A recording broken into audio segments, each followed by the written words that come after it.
남북이 지금 이 시각 판문점에서 평창 동계올림픽에 북한 예술단을 파견하는 문제를 논의할 실무 접촉을 갖기 시작했습니다. 고위급 회담이 열린 지 엿새 만인데 북측은 대표단 파견 전반을 논의할 차관급 회담 제의에는 여전히 침묵을 지키고 있습니다. 네, 북한이 선수단보다 먼저 예술단 협상을 하자는 데는 그럴 만한 이유가 있는 건지 두 분 전문가와 관련 이야기 나눠보겠습니다. 정영태 북한연구소 소장, 신범철 국립외교원 교수 나오셨습니다. 안녕하십니까? 네, 안녕하십니까?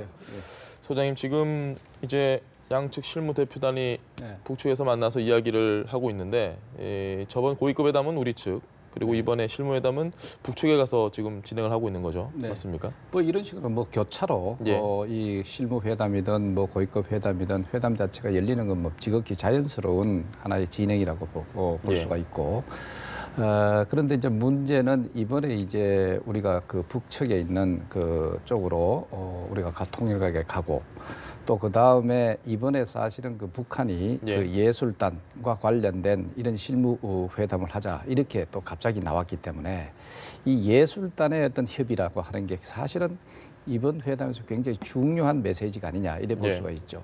그렇기 때문에 사실 오늘 이 예술단의 그 회담 자체가 통일각에서 열리기 때문에 우리가 상당히 그 긴밀하게 무슨 그 조율을 하는 데 있어서 조금 그 훨씬 더 우리 그 평화의 집보다는 좀 어려운 그런 그 측면이 사실 있습니다. 그렇기 때문에 이 전체적으로 보면은 오늘 회담에서 성공한다면은 앞으로의 문제는 훨씬 더 빨리 나갈 것이고, 사실상 오늘 문제가 굉장히 그 어려운 실무적인 문제가 아닌가 하는 그 생각이 듭니다. 알겠습니다. 네, 그 키는 이 대표단들이 쥐고 있지 않나 이런 생각이 드는데, 먼저 북측 대표단들의 면면을 좀 소개해 주신다면요. 예, 뭐 문화예술 담당하는 그 어떻게 보면 행정가와 그리고 오케스트라 담당자 뭐 이렇게 오는데요. 기본적으로 권혁봉 그 단장, 이 양반은 그 북측의 대표적인 어떻게 보면 문화예술 행정 전문가입니다.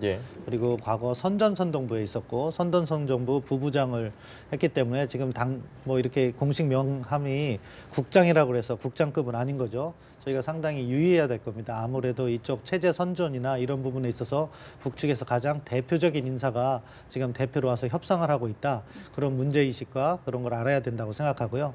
그다음에 관심을 모으는 사람이 이야기 나온 것처럼 누구죠? 현송월이죠. 현송월이죠. 현송월 같은 경우에는 모란봉악단 단장이고, 사실 뭐 앞서 보도에서도 나왔지만 가장 뭐 어떻게 보면 대표적인 김정은 시대의 퍼포먼스를 보여주는 친구인데, 과거에는 뭐 가수였지만 지금은 어떻게 보면은 이러한 예술 행정가로서 이렇게 부각되고 있고, 뭐 우리 언론에도 잘 알려진 것처럼 2012년에 모란봉악단에 출범했지만 2015년 12월에 중국 북경에 가서 공연을 할 때 그때 당시에 중국 측에서 로켓 발사 장면이 담긴 그 배경을 사용하지 못하니까 공연을 하지 않고 철수했는데, 그 결정을 직접 한 어떻게 보면 상당히 평양의 실세들과 가까운 인물이다 이렇게 보시면 될 것 같습니다.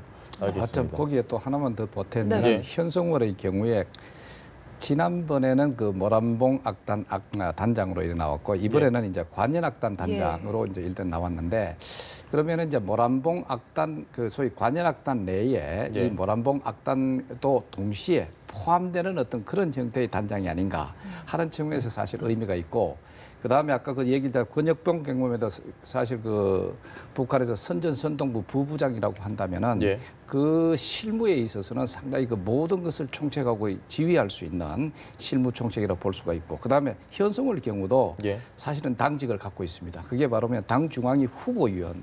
그러면 이렇게 봤을 때는 권혁봉이라든가 현송월, 그리고 여기에도 또 그 김순호 경우에 보면은 관현악당 행정부 부단장이라고 되어 있습니다. 이 경우는 상당히 행정적인 그런 측면이 있지만, 그러니까 이 역시도 보위부나 아니면 통전부 출신의 인사라고 사실 볼 수가 있습니다. 뭐 이렇게 전반적으로 봤을 때는 그야말로 대화꾼 중의 꾼을 예술 문화 분야에 이런 사람들이 그 포진이 됐다고 하는데 상당히 우리가 유의하면서 이번에 이 회담에 임해야 되지 않느냐 하는 생각이 듭니다. 소장님, 그런데 지금 사실 이 베이징 회군이라고 하죠. 현송월이 그렇죠. 그렇게 예. 좀 강하게 중국에서도 아예 하지 마. 그렇게 왔던 이유도 뒤에 미사일이 배경으로 있는 걸 중국이 못하게 했고 그 정도로 이게 굉장히 정치적인 어떤 선동에 이용이 되기 때문에 그 부분이 우려가 되는데 만약에 우리나라에 와서도 이럴 가능성이 있다면 상당히 좀 애매한 껄끄러운 부분이 좀 생길 수도 있을 것 같은데요. 물론 뭐 그런 것을 아마 예상하고 이번에 회담에 임하고 있을 거예요. 예.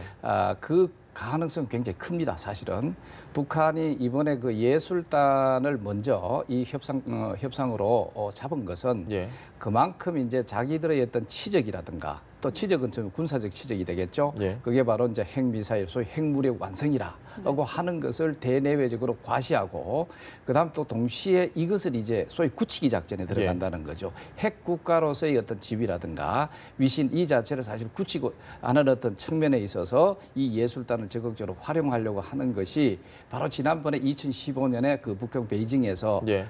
그 소위 무대 배경으로서 그 미사일 시험 발사하는 그 장면을 그대로 노출하는 그것 때문에 뭐 상당히 티격태격했다. 그 결과적으로 하지 않고 돌아갔다 하는 것도 역시 사실은 자기들의 그 군사적 치적 예. 이 자체를 소위 이런 예술단을 통해 가지고 대내적으로는 뭐 주민들의 어떤 결속이라든가 그 여러 가지 정통성을 제고하는 그런 측면도 있지만 대외적으로도 이것을 이제 핵 미사일 자체를 사실은 그 국가로서 뭔가 이거 지위를 굳히려고 하는 노력의 일환이다. 자 이렇게 본다면은 이번 경우도 아마도 이것을 상당히 그 중요하게 다루지 않겠느냐 하는 생각이 사실 들고 동시에 또 대내적으로는 이제 김정은 체제 들어와서 소위 이제 상당히 이제 김정은 체제는 공고화됐고 예. 소위 그 세계가 부러워하는 뭐 자기들 표현입니다.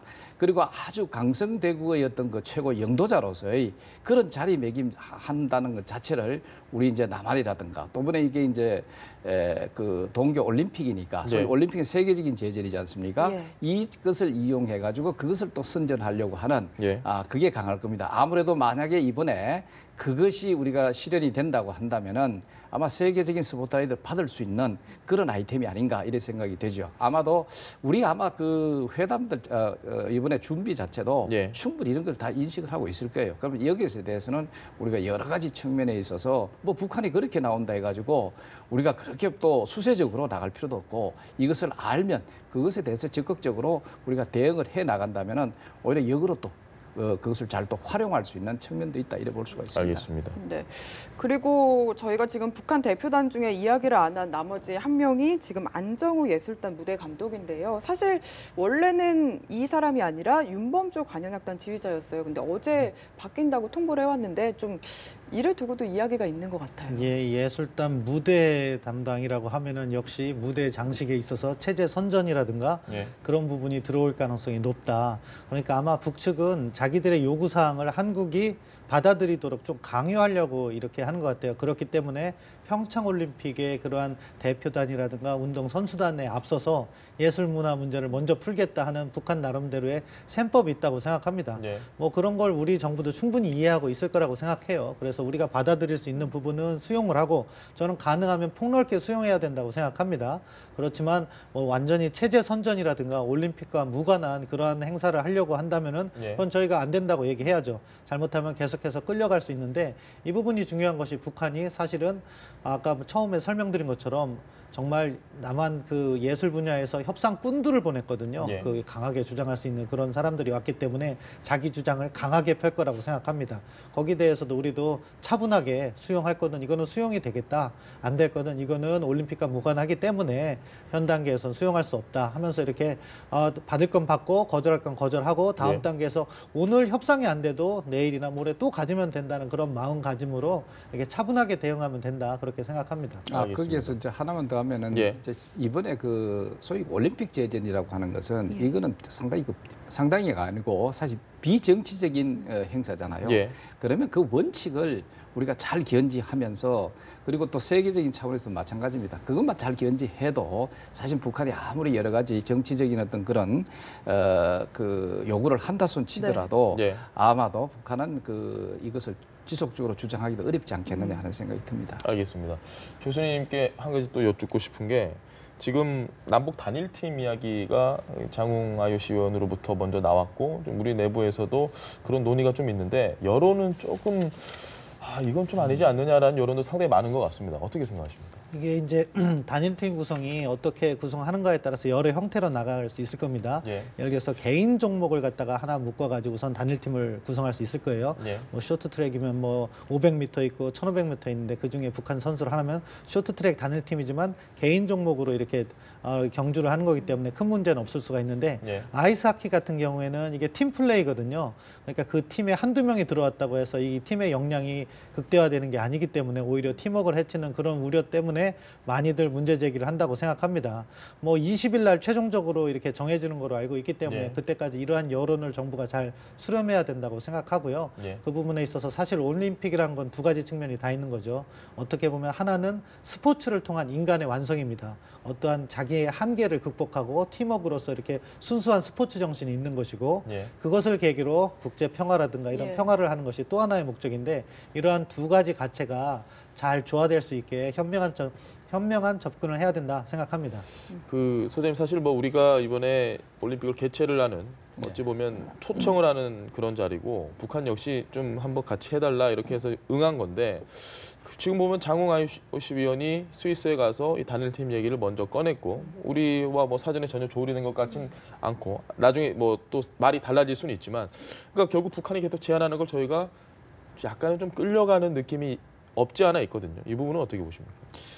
사실은 물론 회담이라고 하는 것은 뭐 양측의 입장이 분명히 있죠. 북한은 예. 북한 나름대로 이번에 회담에 참가했고 이번에 축전 자체에 평창 동계올림픽에 참가하도록 한다는 데 대해서는 여러 가지 그 의도가 사실 있을 겁니다. 예. 우리 역시도 나름대로 그 의도가 있다고 봐야 되겠죠. 뭐 우리 입장에서는 남북한 관계가 이렇게 참 냉각돼 있는 상황에서 이런 평창 동계올림픽이라는 어떤 이 기회를 최대한 활용을 해서 우리가 이제 앞으로 보다 더 그 건전한 또 건강한 남북한 관계로 이끌어 간다 하고 하는 그런 대의 명분이 사실 있고요. 또 그렇기 때문에 우리가 그 중요하게 생각한다 이렇게 볼 수가 있습니다. 또 북한의 경우는 물론 이제 겉으로는 뭐 민족 대제전이다. 네. 우리 민족끼리 하는 제전에서 우리가 이 성공적으로 해 나가는데 이익을 담당하기 위해서 나간다. 뭐 예. 이런 정도도 뭐 우리가 이걸 뭐 까대줘 가지고 그 사람들의 그 실질적인 의미는 그게 아닐 것이야. 예. 뭐 이렇게 볼 수도 있지만 우리가 그대로 액면 그대로 받아들이던 시더라도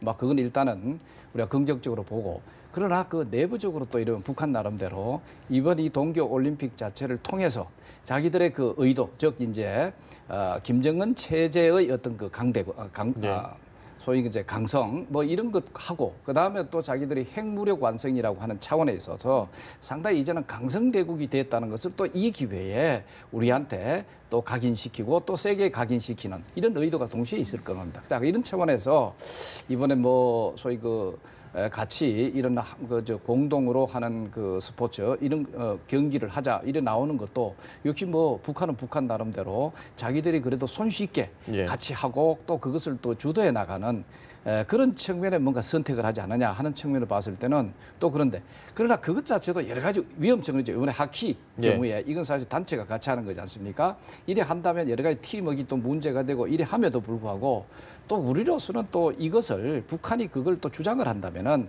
사실 단체의 합동해서 하는 것도 의미가 좀 큰 건 사실이거든요. 예. 또 그 측면을 우리가 또 고려해서 또 한다면은 꼭 뭐 끌려간다는 그런 것이라기보다는 우리는 좀 더 대의 명분이라든가 앞으로 남북한 관계 발전에서 조금 우리가 그런 끌려간다는 인상이 좀 있다 손치더라도 북한이 그래도 그 공동으로 하는 어떤 이런 제의를 했을 때 좀 이것을 적극적으로 수용한다. 크게 보고 이런 가자, 측면도 이런. 좀 예. 보는 게 필요하죠. 그래서 사실은 북한이 아무리 꼼수를 쓰고 이런 어떤 한다순 치더라도 우리는 그래도 그 꼼수 다 보인다 이거죠. 예. 그럼 그것을 어떤 의미에서 포괄적으로 우리가 이끌어간다 하는 그런 정신으로 한다면은 비록 그런 식으로 나올 때 그렇게 1대1로만 자꾸 우리가 보지 말고 좀 더 크게 보자 하는 측면도 있을 거예요. 아마. 알겠습니다. 그렇다면 좀 이런 매체들의 보도도 좀 저희가 포용을 해야 되나 싶은데 사실 신년사 이후에 좀 잠잠한가 싶었는데 조선중앙통신이랑 TV에서 그 문재인 대통령의 이 신년 기자회견을 좀 저희 이 회담을 앞두고 우리 대표단을 태운 열차나 버스도 아직 평양에 있다. 이런 식의 또 약간 비판을 했거든요. 이 내용은 좀 어떻게 보셨나요? 뭐 북한 나름대로는 자기 매체를 다 동원해서 협상력을 제고하는 거죠. 예. 문재인 대통령께서 신년 기자회견 때 한미동맹을 강조하셨고 북핵 공조를 강조하셨기 때문에 북한 측으로서는 나름 거기에 대한 대응 차원은 할 겁니다. 뭐 그건 예상됐던 바고요. 예. 그리고 그것을 가지고 또 자기들의 협상력을 높이기 위해서 자기들의 뭐 평창 열차는 아직 출발하지 않았다 이런 얘기를 하는데 그런 것도 다 예상되는 행보고 그럼에도 이제 협상장에 와서는 자기들의 목적 어떻게 보면 이번 평창올림픽 계기로 자기 체제 선전을 좀 해보겠다는 게 하나의 목적이기 때문에 그런 목적 차원에서 참여를 위해서 나름 어느 정도 타협도 또 할 거기 때문에 우리가 뭐 북한의 언론 매체에서 그런 이야기를 했다고 해서 너무 뭐 거기에 끌려갈 필요는 없고요. 협상장에서 우리의 원칙을 가지고 하나씩 대응해 나가면 된다 그렇게 생각합니다. 지금 말씀하신 건 한 귀로 듣고 그냥 한 귀로 좀 풀릴 수 있는 그런 능력도 우리가 가져야 될 것 같은데. 당연하죠. 지금 예. 예를 들어서 북한이 그 노동신문에 특히 우리가 대남 관련된 여러 가지 그 기사를 생산해내는 것을 우리가 그걸 다 일일이 그 중요하게 받아들인다면은 사실 참 어렵게 되는 건 사실이고 네. 또 저 체제를 이해 못하는 것이 아닌가 이래 보죠. 그러니까 우리는 저 체제를 잘 이해를 하고 항상 이제 잘 파악을 하고 있으면은 그런 내용 자체도 우리가 흔들리지 않으면 되는 거죠. 사실 그게 흔들릴 사람이 별로 없어요. 우리 그 대한민국 국민들도 네. 마찬가지고 네.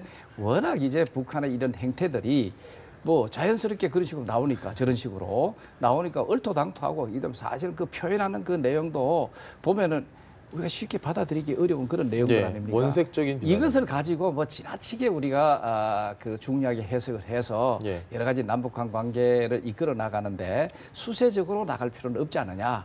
우리가 지나치게 뭐 수세적 그런 입장도 예. 아니고 오히려 우리가 좀 통 큰 차원에서 이것을 우리가 이끌어 나갈 수 있다고 하는 그런 예. 자신감도 가질 필요가 있다 볼 수 있습니다. 알겠습니다. 교수님, 그 고위급 회담에서 사실 조명균 장관이 가장 아쉬워했던 부분이 이산가족 상봉에 대한 이야기를 하지 못했던, 합의 부분에 이끌어내지 못했던. 근데 그게 뭐 예상을 다 했다시피 북한 탈북 여종업원을 소환을 해달라 이걸 전제 조건으로 지금 깔았기 때문이라고 확인이 됐습니다. 이 부분은 좀 어떻게 해석을 해야 될까요? 예, 뭐 당연히 그런 이야기가 있었을 거라고 좀 추정은 되는 측면이 있었습니다. 예. 북한이 뭐 작년까지만 해도 그렇게 그 어떻게 보면 중국에서 이렇게 탈북한 그 식당 종업원을 송환하라는 걸 전제 조건했는데 예. 갑자기 올 1월이 됐다고 그 조건을 철폐하거나 그러진 않았을 거라는 생각을 했는데요.